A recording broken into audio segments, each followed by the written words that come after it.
Hi, I'm James. And I'm Anthony. And this is Words and Numbers.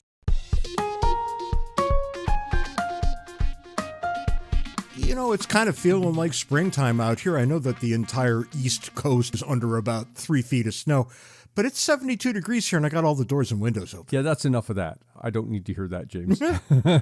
I've got the wood stove cranking. It's about 5 degrees outside right now. I'm glad that we finally found the thing that I can say that pisses you off. Right. What's new and exciting in your world this week, Ant?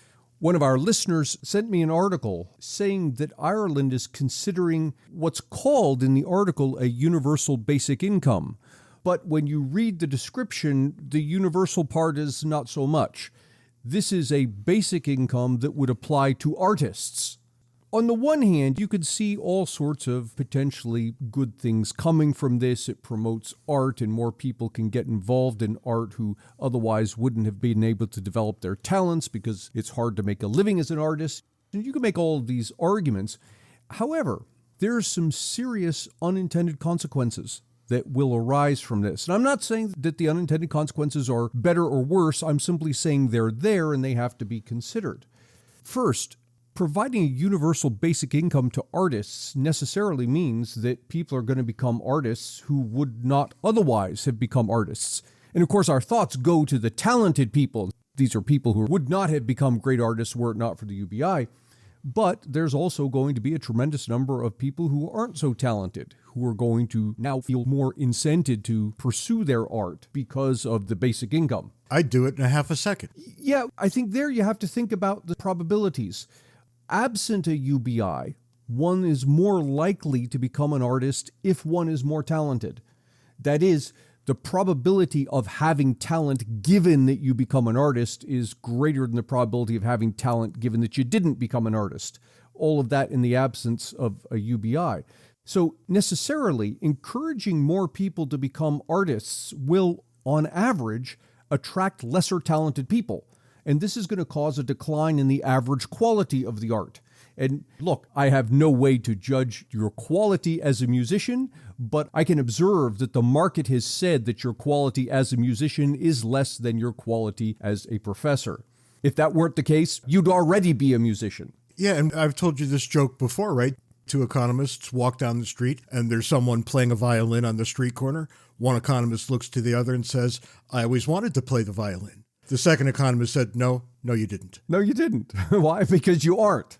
This is the first thing. There's going to be more people attracted to become artists. The second consequence is going to be an average decline in the quality of art.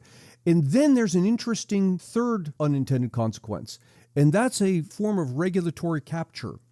All of a sudden, people in other fields That's right. are going to start claiming that they're actually artists and that their field should be covered.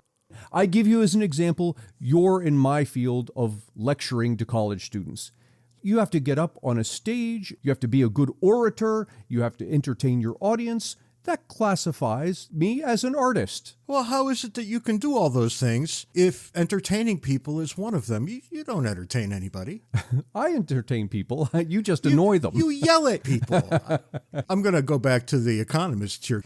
They'll tell you that if you want more of something, subsidize it. So we're going to get more art. We're also going to get more sloth because now that's subsidized too. I would say you're not going to get more art. What you're going to get are more artists. That's right. What they're doing here is short-circuiting the one benefit of a universal basic income. That is, they've removed the universal part. The benefit of a universal basic income is that because everybody gets it, regardless of who you are, how much you earn, what you do, it has minimal effect on people's behaviors. It's a very light touch on the economy. What Ireland is suggesting here is not a light touch at all. This sounds like something that's destined for foolishness. I suspect that artist guilds will crop up claiming to know the difference between artists and non-artists. Right. And They'll become the gatekeepers of the basic income. if you doubt this, tell me why florists have a guild. Right. You and I both ended up with Ireland today. We've got something from County Cork in the south. Fishermen. They ran into a problem with, of all things, the Russian Navy. The Russian Navy was going to do some exercises, the kind that exercise everyone when they do it. Right. They were going to do some exercises off the southern coast of Ireland. And the fishermen said, excuse me, that's where we make our living. And here's where it gets weird. They went to the embassy and they talked to the Russians, and the Russians talked amongst themselves and came back and said, okay, we'll do it further out. Really? Not what you expected, was it? Not at all. How about that? It wasn't at all what I expected either. And that is how civilized people behave. Yeah, that's right. And that leads to some other questions about Russian behavior elsewhere and our reaction to that behavior. If people can be reasonable about one thing, they are very capable of being reasonable about other things. At the end of this story, we'll put a link in the show notes for you. There's this guy, Alan Carlton. He says a bunch of things that I swear to God I've said probably in the last year. He says, we're all human beings and all anyone wants to do is make a living. Everyone has mortgages. They have to be paid. Follow the fish and make a living. That's all we want to do. Right. There is this universality. And every time I go to the developing countries of the world, this is what I hear. We just want to make a living. We want our children to be safe. We gave a lecture not too long ago, and this came up in my portion of it, and I got a bunch of emails saying, well, holy hell, that's right. Like it was surprising somehow. So kind of a nice thing to think about. Of course, now we have to go to the foolishness of the week. I will warn you that email you're always asking for, it's about to start coming in droves. I want to talk about a North Carolina resident, Chad Carlswell, 38 years old. Severe kidney disease. His kidneys are functioning at 4%, which means you're in for dialysis or you will die. The people on dialysis, and I've known more than a few, they have all told me that this is a deeply unpleasant thing that they have to do regularly. Yeah. It buys them a couple of days where they feel really good, and then they start deteriorating again when their blood becomes polluted by things they eat and what have you. And there's almost no way around that. If this could be controlled in any other way, trust me, it would be. And here we have Chad Carlswell, who has been told recently that he is no longer on the organ transplant list. He was on it and now is taken off. Yeah, because he will not get a vaccine for COVID. Oh, wow. Right. And you see that we're actually playing with pretty high stakes over here. Not what I expected to hear. I kind of expected to hear that if you're on the transplant list, you'd be bending over backwards to do everything you needed to do to make that happen. Usually we look at people who are morbidly obese or who drink too much and we say to them, your behaviors must change. That has never been seen as some sort of imposition. Why? Because kidneys are precious and there are so few of them. And we have to go with the people who we think have the best chance at surviving. This is a concerning contradiction because the whole push behind mandating the vaccine was we need to save lives. Granted, there's some increased probability of dying of COVID if you don't have the COVID vaccine, but what they're doing is saying, okay, you don't choose the extra X% decrease in probability of death due to COVID, therefore we're going to sentence you to death by not giving you a kidney. Well, sooner or later it will end that way. That's astounding. I think it's astonishing all the way around. But if you can be told that you can't have a transplant because you're an alcoholic and you don't stop drinking, I think you can be told that you can't have a transplant for every other behavioral reason. Why? Because there's somebody in pretty good shape who can live a very normal life if they could have that kidney. I think there's an important difference in magnitude here. If you're an alcoholic, this is directly damaging the kidney. There's a high probability of that happening. In fact, if you are an alcoholic, you're going to continue. The probability of it damaging the kidney is virtually 100%. We're talking about an event dying of COVID that is in the fractions of a percent. If that's enough for the state to come in and say, look, you must do this, otherwise we're not going to give you a kidney, well, good God, it opens up all kinds of other things. Let's go back to your first assertion there because I think it's probably incorrect. You're talking about the probability of dying from COVID in the healthy population. That's true. Fair enough. This guy might be orders of magnitude greater than that. I suspect he is. He's digging in his heels here on principle. But boy, I just don't understand the principle. The details of our lives matter when we make these decisions. It's like me saying, no one should ever steal. Well, so stipulated until my children are starving. Right. Then I'm going to steal. Human life is very contextual, and there are very few things that are universally true. That's not to say there aren't any things there are. But that list pales in comparison to the list of other things. Wherever you might come down on this particular issue, the fact is this issue arises precisely because we ask the government to be involved in healthcare. The government brings with it tax dollars it can make available, but it also brings with it its control. To get more Ant and James, buy a copy of our excellent book, Cooperation and Coercion. You can find the paper and electronic versions on Amazon and the audio version on Audible. If you'd like to support Words and Numbers, make your way over to patreon.com/wordsandnumbers, where you can contribute to our podcast-making habits.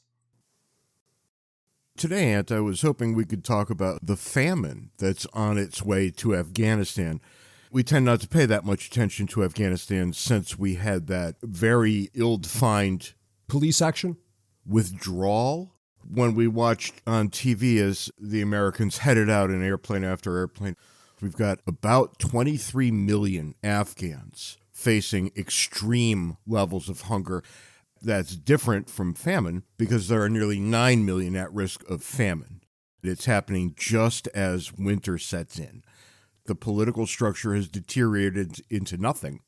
This becomes an example for people who say you don't need a government at all. I can buy that argument provided that your private sector institutions have stepped up and are developed. But I don't know that there's any country on the planet that has a private sector developed to the point that it can, in totality, replace the organizational structure of government, much less so a country like Afghanistan. You take away the governmental organization and things are just going to fall apart. And we tend to forget that Afghanistan hasn't always been a basket case like it is now. There were times in the past when it was just fine. But when you've got an appreciation for the sweep of history, this business in Afghanistan just doesn't seem that crazy. We could also talk about Venezuela and how they ended up not having enough food. We could also talk about North Korea, and it's the same story. Here's the weird part with Afghanistan. They still, to this point, have food. There is food in the stores, but people have no money. The next thing to happen will be that there won't be any food in the stores at all. Because if there's no market for it, who in his right mind would send it there? Right. You're talking about the problem with the breakdown of government in Afghanistan and also Venezuela.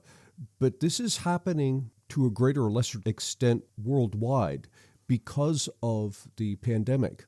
When we shut down our economy and similar developed countries shut down their economies, it created, and we're feeling it now, shortages. So you go to the store and there are certain things that aren't there. But take that effect and increase it by orders of magnitude. For example, sub-Saharan Africa or in India, the UN anticipates that 130 million people currently are on the brink of starvation that weren't prior to the pandemic. The number of malnourished children under 5 is up by 2.5 million just in the past 2 years. And these are numbers that were all trending downward for the past 30 years. The problem of starvation was looking like it was going to be a thing of the past. Yes, it really was. And now it's going to be very hard for a while until we can resume the previous trajectory, which we very likely will when everything reverts to normal. But you've got to think long and hard about how far away from normal we are right now, because here in the United States, I'm not embarrassed to tell you that I get frustrated when I go to the store and I can't buy something that I went to the store to buy. Yep. It doesn't happen often. Surely we've had worse problems than we have right this second. The early part of the pandemic sticks out in my mind as a real issue. That was when things were really bad. And yet, when I go to the store and they don't have one thing that I want, I'm angry. I go to another store, the whole bit. It's not something we're used to. No, and when I see these Afghans, I get a little embarrassed for my own behavior. Mm-hmm. Honestly, I have no cause to complain here. We have very soft life here. Maybe we do without one or two things at a grocery store. But beyond that, the reach of the shortages doesn't really end up in my front yard. It's not something that leaves you wondering if your kids are going to survive into the next month. No, and that's the question that I see Afghanis asking themselves right now.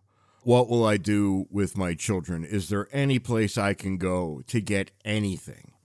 You think about North Korea, and there were persistent rumors for a decade or two that people were engaged in cannibalism there.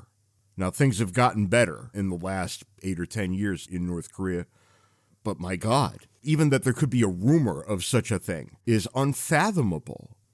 That's the maddening thing, that these numbers were looking so good for so long. We talked about it, 3 years ago? For the first time in human history, the number of people living in extreme poverty had dropped below 10%. And that's despite the fact that there's far more people on the planet now than there's ever been before. Right. And this pandemic and our response to it has really thrown a wrench into not just our economy, but the global economy. And I think people are starting to realize you can't just turn this thing off and then expect to turn it back on and have everything fine. My guess is, looking at what happened in 2008 and looking at the Great Depression, I would not at all be surprised that it's going to be 10 years before things get back to where they were prior to the pandemic. And here we have two different things, right? There's what we had prior to the pandemic, and then there's what we would have that people might be able to live reasonably well. And neither of them is going to happen anytime soon. People don't pay a whole lot of attention to what it really means to shut down an economy. Mm-hmm. We in the United States, for the most part, can withstand that. The countries of Western Europe, even Central Europe, sure. But the developing countries out there, the countries that were just barely getting by, now they have nothing. The thing that people seem not to understand about the economy is that in a lot of ways, it's a circular argument. You talked about there being food in the grocery stores in Afghanistan, but nobody has any money. Well, the fact is I don't have money if I don't have a job, and I don't have a job if no one is buying whatever my employer is selling. And if the people don't have money, they can't buy what the employer is selling, which means I can't get paid, which means I can't buy stuff. And you could see how this becomes this circular argument. And this is the problem with shutting the thing down. This wheel is turning. You stop it, and now it's going to take a huge effort to get the thing moving again. We've been left with a set of circumstances here that I don't know if you can actually fix them. Well, I guess time heals all things. Yeah. If you have a functioning economy for a very long time, it's going to get around or through these problems. Then maybe you can set me straight with whatever numbers you have. I would hazard to guess that Afghanistan is a decade away from where it was 5 months ago, 6 months ago. And that wasn't that good either. Yeah, that wouldn't surprise me at all, particularly given I think the U.S. is the better part of a decade away from where we were. And if you think about Afghanistan, this was a terrible regime that we're looking back on saying, yes, it was better then. Yep. There might be nothing anybody can do. And that's not the kind of thing we enjoy saying, but there are some problems that are so dire you can't solve them. And here comes, I can't believe I'm going to do this, I'm going to say something seriously positive about government. And that is the way out of this, the way to get this cycle moving again, is to start out with the rule of law and property rights.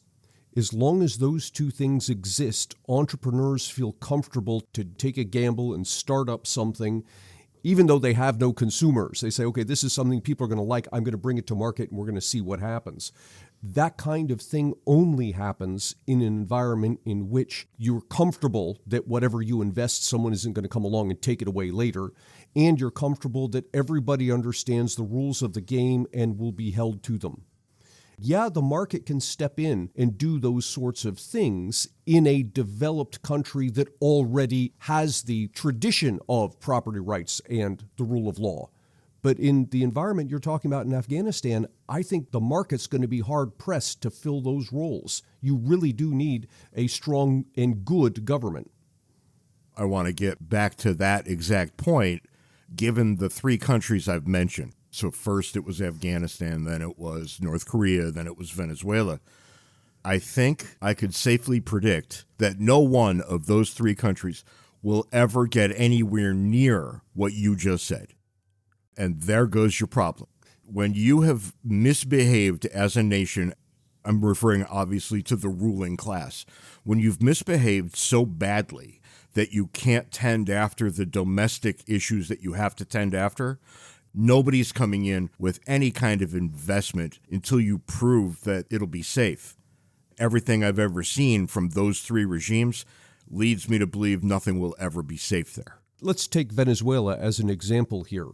Under Chavez, they nationalized the oil industry. These were private companies that were owned by stockholders, and Chavez government comes along and says, this now all belongs to the Venezuelan people. If you're a stockholder, you've invested in this thing. You're just out the money. They've thrown you out, and all of the assets belong to the government. How likely are you when another entrepreneur comes along and says, okay, the key to success here in Venezuela is getting a business started. I need some seed capital to get things moving. How likely are you to put up your money? Right? You're going to say, forget it. I'm going to invest here. And if things work out, the government's likely to take control of the thing and kick me out a second time.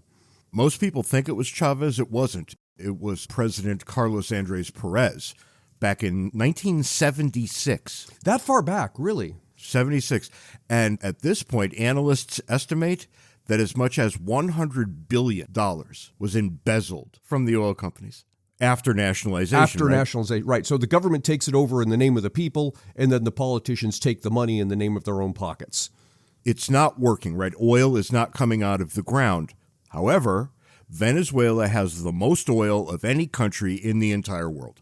And think about how small Venezuela looks when you compare it to, China or Russia or the United States. It's tiny, and yet it has the biggest oil reserve, which means that everybody in Venezuela should be pretty well off, if not rich. But they are neither of those two things. You're talking about that, and it's reminding me, my son, who, as many young teenage boys are, is into sports cars. And he was saying that one of the oil-producing countries on the Arabian Peninsula, apparently they're so wealthy that you go out and you buy a Lamborghini, you drive it around, and when the thing breaks down, you just leave it inside the road, you go buy another one. God, I got to go hang out there. Yeah, apparently they've got junkyards that are just chock full of Lamborghinis and Ferraris and this sort of thing. That doesn't sound right at all. That's the level of wealth that Venezuela could be at if simply their government behaved differently. Well, I think we can go much further than that, right? Because the average person, indeed our average listener, for that matter, us, we really can't comprehend throwing a Lamborghini away. We can't even comprehend buying one. Yep. However, here in the United States, where we are both sitting, today I'm going to throw away a bunch of food. How did we get here? Yeah. Throw away food? That doesn't seem like something to do. And yet, I'll go through the fridge because I have a cold box inside my house that lengthens the life of leftover foods. I'm going to go through the fridge, I'm going to pull things out that are questionable, and I'm going to get rid of them. I'm not even going to give them to the dog, right? Because I don't want to risk sickness. We have about a 1-week tolerance on leftovers here. We throw food away, Aunt. People are starving to death in Afghanistan. Meanwhile, I'm going to go in my kitchen and throw food away. I just don't know how to square these things. I'm not the kind of guy that says, look, the West wastes X number of pounds of food a year. Afghanistan needs it. That's a nonsense argument, right? There's really nothing we can do as individuals to help Afghanistan at all. But just look at the difference. They're starving for anything, and we're so picky, we're going to throw a bunch of stuff away today. What you're pointing to is being grateful, being thankful for what you do have. The fact that you can walk up to the wall and turn a knob and it gets warm. It's actually amazing. Yeah, many people on the planet have to go gather firewood and make a fire, still to this day. I had a realization a couple of days ago. I walked into the other room and I lit a candle. No big deal, right? Something that you do every now and again. But it occurred to me that if I were left to my own devices, meaning to say if I had to live a primitive life, there's no way I could make a fire. Right. I'm dimly aware that it's possible. I'm dimly aware that you can make Right. a fire, and I know it involves rocks that you hit together to make a spark, but I wouldn't have the first idea what kind of rocks or how you got this to work. I would be a dead man were it not for a Bic lighter. Right. And we build sequentially over time on what generations before us made. We get all the best of it here. Other places get nothing. They could have the best of it because we would surely export it to them, but they won't let us. And that's authoritarianism. You get an authoritarian government, and they say something like, look, you people are all just going to have to live with it. These people will take humanitarian shipments that come in, but if you really want to change the lot of people who are just about starving, start exporting the culture. What you really want is American television and a McDonald's, because you get a couple of things like that into a place that's been resistant to things like that. In the medium term, it's going to make a gigantic difference. We have this tendency here to resort to economic sanctions. I suppose that's a better solution than going to war, but it's not the best solution. It ends up hurting the people. It doesn't have much of an effect on the government. In fact, the intent is to hurt the people so much that they rise up against the government. That's just horrible. You're using human suffering to political ends. That's what economic sanctions end up doing. And it doesn't really end up doing that, right? And I'll give you Cuba as a pretty good example. Sure. What, Fidel Castro outlived 7 United States presidents? Let's face it, the blockade didn't work. And I think you have to come to terms with that globally. It almost never works. It does bring a form of misery to the target country, but that misery, like you say, is almost exclusively experienced by regular people. Americans forget that the people in these parts of the world want exactly the same things that you want. They want to have a job that pays the bills. They want to raise their children. They want things to be relatively peace and quiet. They want to go to the soccer game. Until that last one, I understand everything perfectly. If you were with me a second ago thinking, yeah, I probably couldn't start a fire from scratch either, well, then stick with me, because I don't know what I would do if there were no food. I wrote an academic paper several years ago comparing the size of government to the UN's Human Development Index, which is a number that, roughly speaking, measures quality of life of people in a country. And I found something fascinating. It appears to be the case that the Human Development Index, the quality of life, rises the larger government gets relative to the size of the economy, up to a point. And beyond that point, the Human Development Index actually falls as government gets larger, which kind of fits with what I was saying earlier when I said some nice things about government in reference to Afghanistan. And that is, it seems that government does have a role to play. Coercion has a role to play, provided it's done well, in getting that economic ball rolling, in jump-starting the economy. But once the economy's moving, it needs to get out of the way, because if it remains in place, it simply becomes a hindrance.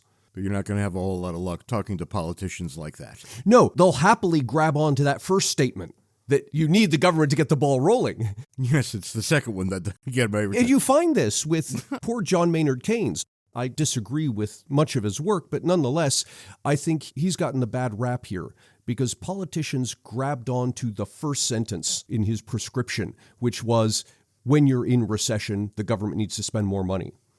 That's what they trumpet, and that's what they say, well, look, the economists even support us that we need to spend more money, completely ignoring his next sentence, that when the economy gets moving, the government needs to decrease government spending. That part they never hear. Right. Funny how that always happens. I also think there's a role for government here. I tend not to ever say that out loud because I don't think there are legitimate roles for government much anywhere you might look. But if you have a starving population, you best get your act together. Mm-hmm. I don't know how people with power can look at the human misery feet away from where they sit and don't do anything. And yet, everywhere we look at these authoritarian regimes, they do exactly nothing. When Americans start saying things like, well, we should try socialism, get a good long look, because that's what these places all said. Socialism at its root assumes that stuff that we need falls out of the sky. Or if it isn't falling out of the sky, people will behave in an ideal way to bring things about. You can't find an example in a socialist country where people had enough food by the time the socialism got its hooks all the way in. It's kind of interesting, isn't it? One of the big things that the founders brought to the table was the idea of a government designed around the reality of human beings and the reality of their incentives. And so they give us this system of checks and balances where power is supposed to bump up against power and to counteract each other. And yet the socialists miss that when they think about economics. They don't think about the reality of human beings and the reality of incentives. They're thinking about ideal people and how ideal people might behave. And they throw human nature right out the window. If you have a keen appreciation for the structure of the United States Constitution, which you get from reading the Constitution itself and from reading through the Federalist essays in support of adopting that Constitution, what you realize is that the American government was designed to be inefficient. It's supposed to be inefficient. That is absolutely a feature and not a bug, because when you get hyper-efficient government, what you get are totalitarians. Yep. When the government can execute on anything it wants at the moment it decides to do it, that's totalitarianism. Even if it doesn't run badly in the first instance, it will always run badly down the line, and it won't take long. We want to make everybody's lives easier. Government should be doing that, but government's not really powerful enough to do that, at least not directly, et cetera, et cetera, et cetera. And when we look to Afghanistan, we see human beings starving to death. And we've said good things about government. We've said bad things about government. And I think it's important to underline here that when we talk about government having a role, that role is limited to basically those two things of protecting property rights and ensuring the rule of law. That's it. Jefferson said in the Declaration, a government exists to secure your rights, period. And if it doesn't, you can alter or abolish it and replace it with anything you see fit to replace it with. Notice that Jefferson never said a word about anarchy. You can replace one government with another one, but you can't replace it with nothing. And that makes perfect sense if you know Jefferson, because what did he say? Governments exist to secure your rights. You've mentioned a couple of interesting examples. If the government does too little along those lines, you get Afghanistan. If it does too much along those lines, you get North Korea. If it does what it's supposed to do along those lines, you get things like the United States and Germany and France. And Scotland, Australia, right? The list is relatively long. The minute you say this, of course, people are going to send us a bunch of hate mail about anarchy. There is no space here for anarchy. Maybe there is down the road when we've all gotten better at things. I doubt it, because that's exactly the kind of argument that Karl Marx made about communism. That's interesting. That it would just result down the road. And when we pick on Marx as well, we should. It doesn't appear down the road because Karl Marx did not understand human nature. Anarchists also don't understand human nature. They don't understand it from a very different place, but nonetheless, they don't understand it. On that happy note, destined to yield hate mail by the bucketful, I think it's probably best that we stop. We'll talk about something more uplifting next week on Words and Numbers, but in the meantime, you can follow us on Twitter. Handles are, as always, in the show notes. You can, in fact, send us email. See it? I'm going to say it myself. You can send us email at wordsandnumberspodcast.org. Is that? No, at Gmail. He can't even get it right. It's wordsandnumberspodcast@gmail.com. If it's hate mail, in the subject line, put attention, James. Yeah, go yourself. Anyway, as we were saying. Oh, right. Having told Ant to go yourself, I now get to tell all of you that you should be nice to each other. Just a little bit more than you've been. We're all getting a little hostile, what with the third variant of the virus of indeterminate origin. And I want to throw in something here. A couple of episodes ago, we mentioned a company that produces a mask. That's right. That actually doesn't mask. It looks like a mask, but you could breathe through it and all of that. The email that we got on that was actually kind of epic. Actually, I got a number of emails asking me, what is this company? If you really want to know, you can go back to whatever episode it was, 256 in the show notes. There's a link there. Do what you will with it. And Ant is not telling you right now the name of the company because he's so old that he's forgotten. No, I haven't forgotten all kinds of things. I just don't want to step in that. We don't offer product endorsements unless we use the product and the company pays us. That's right. We are for sale. Anyway, be nice to each other. It's worth it, and we'll see you in a week. Take care of yourself, Ant. See you next week, James.